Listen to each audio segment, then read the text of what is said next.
Hello, I'm Dr. Mewborn, and this is History of the Baptist.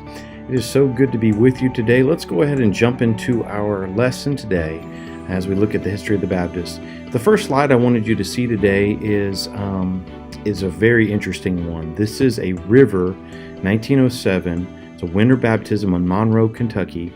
And I want you to see here that this is a very cold day, and they're doing baptisms in the river. And one of the things I thought was so interesting about this is just the picture that it displays for us, that Baptists truly have endured a lot of things in their life to be what they are today.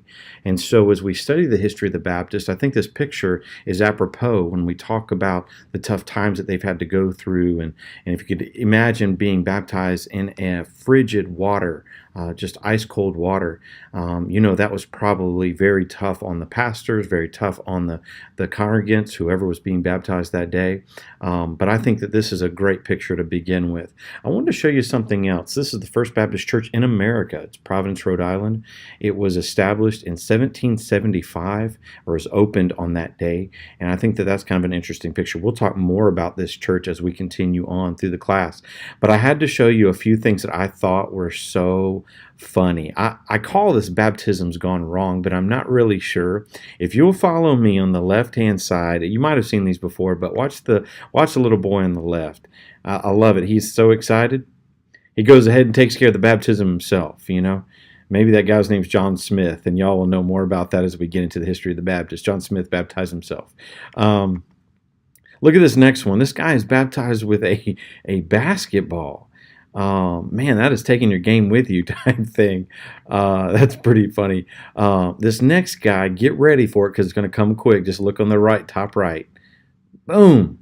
Just baptized. I mean, truly taken down. And then this next one. Now, this is the way babies need to be baptized. I've got a 3-month-old baby at the house, and I can't imagine. Look at that child's face. So I'm not really sure about all these baptisms and how they all really played out, but this is just interesting stuff here. Baptism's gone wrong, but what is the deal with this? Why does this really matter? And that's what we're going to talk about a little bit today with Baptist Beginnings. As we get started in this, who are the Baptists? So that's something we're going to look at. The next thing is, why should we study the Baptist? Next thing is, who was the first Baptist, or who were the first Baptists? Also, when and where was the First Baptist Church established? And then also the last thing is this: what are the distinctive characteristics of Baptists? So those are some things we're going to look at today as an overview. Not going to go too deep into anything today, but I just want to give a little bit of an overview so that you know where we're going. So why should we study the Baptist?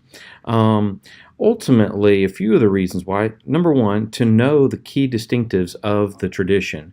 The word distinctives, sometimes I think the Baptist faith, they take on this word, people in the Baptist faith, and they're the ones who started this word of distinctives. It's kind of an interesting word. You put it in spell check and it always comes back wrong. But when you're talking about religious beliefs, it's apparently right. So to know key distinctives of the tradition, to be able to communicate the distinctives, and also to understand the biblical and theological commitment to the distinctives, to protect and abide by the distinctives, speaking the precision to a postmodern generation. So we need to be able to do that, and then to appreciate on whose shoulders we stand. So who were the Baptists before? And so you might be in this study and you might be a Baptist, or maybe you're not. You're just here learning and you're growing in this understanding and study. Well, however you come to this, it's kind of important to know where the Baptists started from, because there's a lot of different beliefs on where the Baptists came from and what how they were started. So we'll kind of look at those as we go. Who are the Baptists, and why are they called the Baptists? Well, the word Baptist is the word where we get the word baptizo in the Greek. It simply means I immerse. That's what the word baptizo means, I immerse. It means to immerse in water, ultimately, or going further, to submerge. One of the things that's important is for this word is it is one of the few untranslated words in the Greek New Testament. It simply means to immerse. That's what the word means. And I'll help you to see that in this next verse, or in this verse here. It says in Romans 6:4, it says, we were buried, therefore, with him by baptism into death, in order that just as Christ was raised from the dead by the glory of the Father, we too might walk in newness of life. What's happening in this scripture and in this passage is that there is a baptism. Now, it's not referring to a water baptism here, but it's referring to immersion. That's what you need to take note of in this passage. This passage is what we call sometimes a dry passage. There's no water included in this passage. But what we see is that people are being baptized into something, and they're baptized into death. You can't be partly baptized into death. You can't be sprinkled with death. You have to be fully immersed in it. It's kind of like somebody being pregnant. You're not just a little bit pregnant. You're either completely pregnant or not. And so that's what we're talking about. Either you're dead or you're not. And that's why it's so special when the Apostle Paul, talking to the Romans, or he's talking to the Galatians, he says, "For I'm crucified with Christ, that I no longer live, but Christ lives in me." He was saying, I was baptized into the death of Jesus Christ. And so what he's making clear in that passage for us is that old man is no longer there now. He's been made new. He's been made anew, okay? And that's starting with his soul. His soul has been made new. And so that's what we're looking at when we're looking at all these things.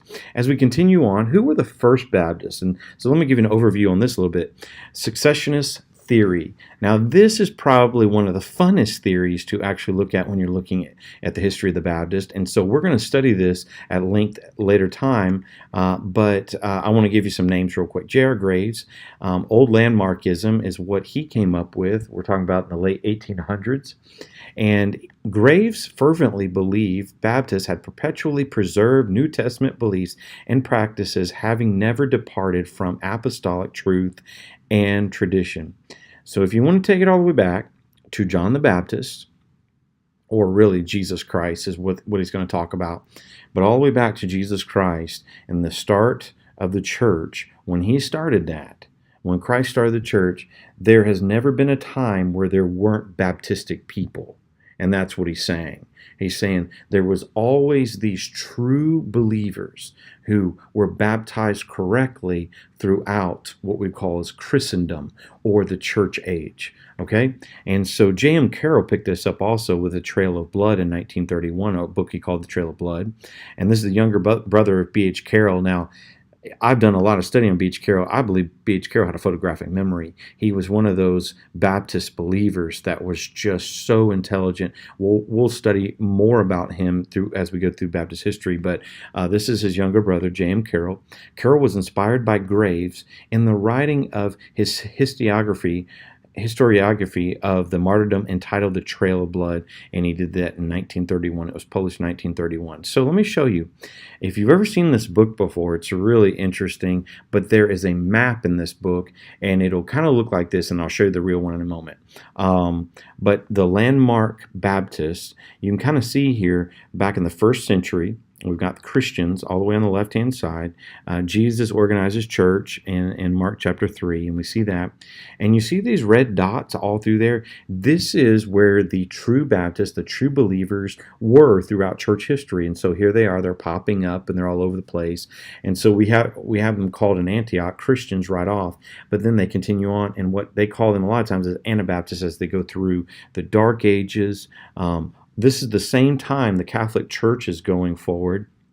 You see this break off as we look into the late 800s. You see, continuing through the Dark Ages, you see a split with the Greek Catholics and you see Roman Catholics, but you still see these red dots everywhere, right? This is the so-called true church, the true Baptist or Baptistic believers, many times called the Anabaptists. And then you get all the way into the late or early 1500s, and then you see kind of this branching of all these different denominations. And so that began at that time. But what you see through that is these people groups throughout there. Okay, so this is what we're looking at with the Landmark Baptist. Here is more of a clear view of this, of what's going on. I don't want to spend a lot of time on this, but this map is one of the maps that you'll find in the Trail of Blood book, the J.M. Carroll has, or he wrote, and it's kind of showing what took place, and where all these Christians were, and what they where they fall on this map and on the timeline. And so that's kind of what we're looking at there. All right. Hey, one of the things I want to show you in the 1500s. So go toward the 1500s, and you'll see this branching off of all these different denominations and a lot of things. The branches go way out a lot more than this, but this is some of them. And why did that take place? Well, it's very simple. Because of the Gutenberg printing press.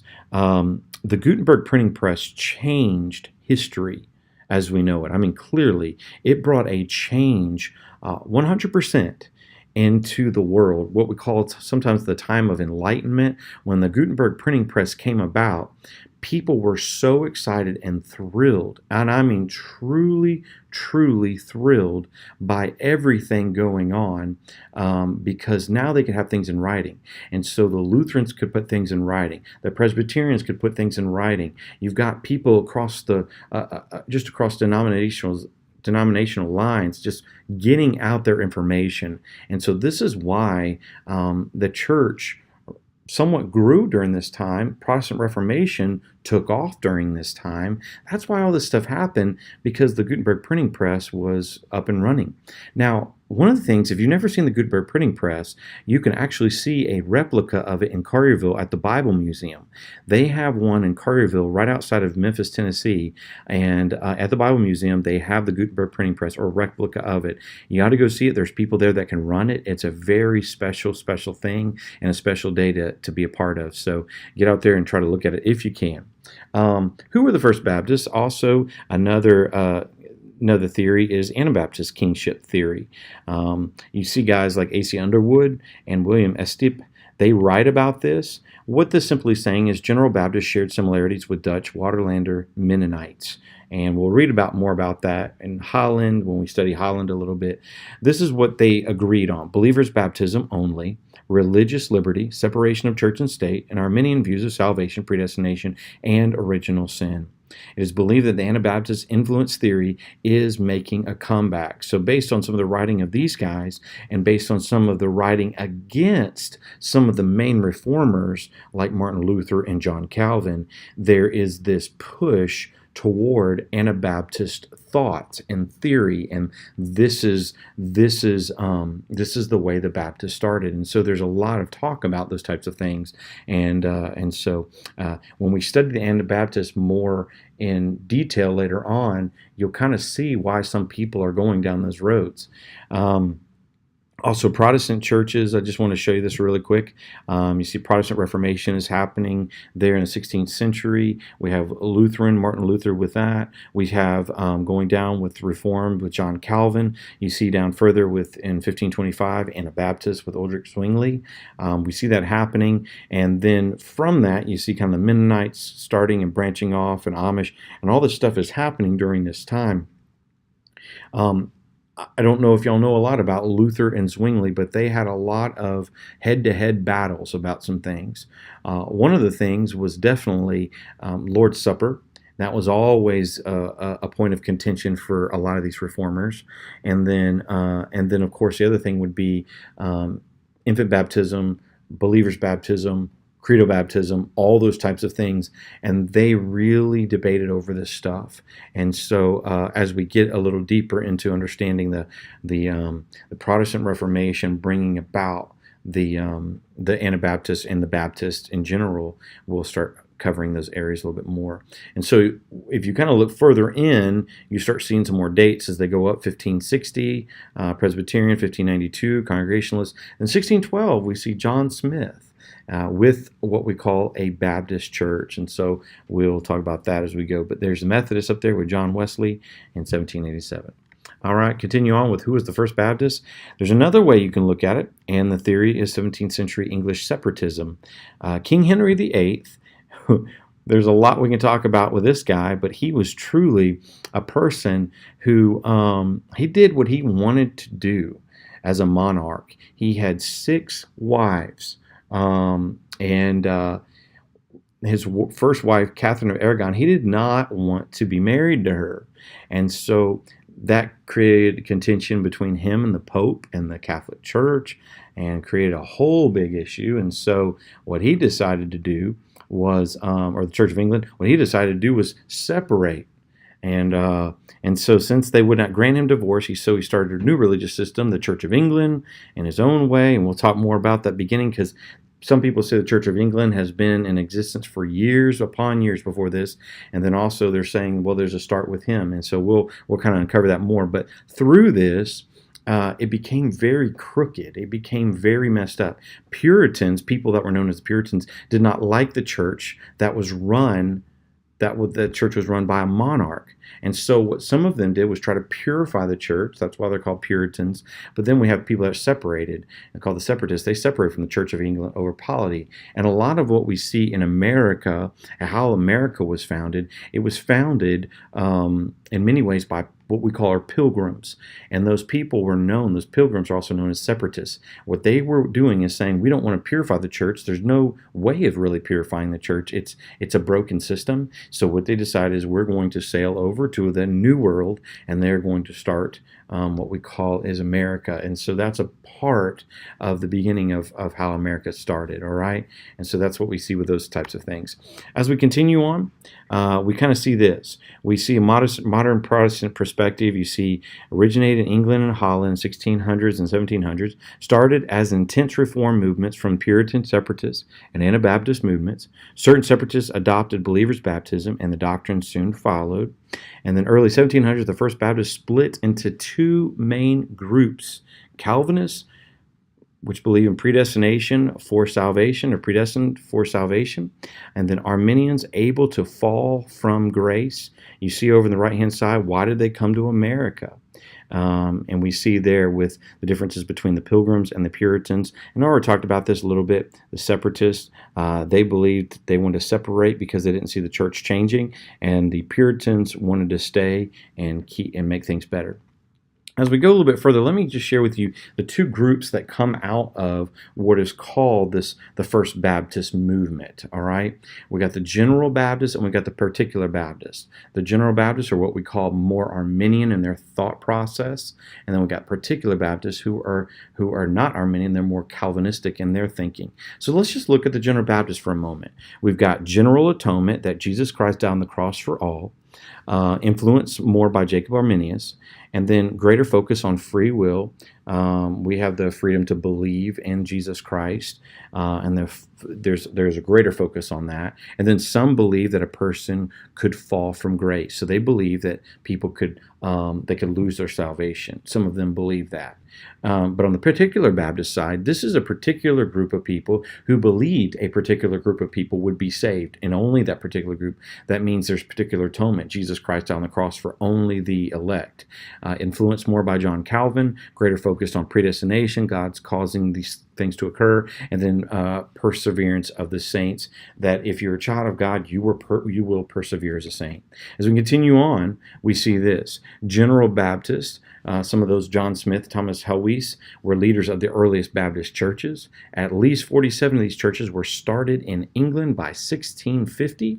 And then the Particular Baptist, we got Henry Jesse, William Kiffin, and John Spilsbury, led the charge for the Particular Baptists. At least 7 of these types of churches were functional by 1644.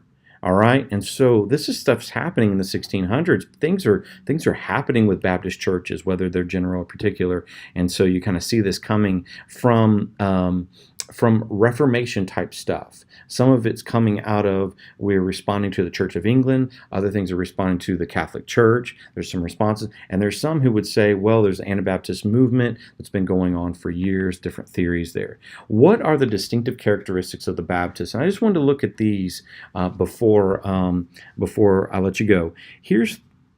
If you can see this acronym here, we've got the word Baptist, and I think this is a pretty good one. We're going to probably add some things as we go, because there's a lot of distinctives that make being a Baptist so unique and special. And so, number one, biblical authority. We believe that the Bible is the inspired, infallible, inerrant Word of God, right? It truly is the Word of the living God. Number two, which is autonomy of the local church. churches have autonomy. It's not what the Catholic Church will believe is a state church, that the church should run the state or whatever, but actually they're autonomous. They're their own entities, and the local church is kind of represented in different homogeneous units based on location and based on what people are going through. And so the Baptists say, hey, you have the right to do what you need to do in your area, because it might be a little bit different than it is over in this area. The next thing is priesthood of all believers. That means that we are all children of God who are Christian. People who are Christians, they're children of God. They're part of the priesthood of believer, Jesus Christ being the great high priest. 2 ordinances there, believer's baptism and the Lord's Supper. Next thing is individual soul liberty. Definitely that. Separation of church and state. So I talked about that just a minute ago. Separation, those things, not just one church state or state church. And then 2 offices of the church, pastor, elder, and deacon. And so at Mid-America, you will see these articles will fall in line with all these things because these are the Baptist distinctives, all right? Well, hey, let's do this. Let's end there because we're going to be talking about these things as we go further. But it is so good to be with you today. I hope you have a great rest of the day. God bless you and enjoy the course. Bye-bye.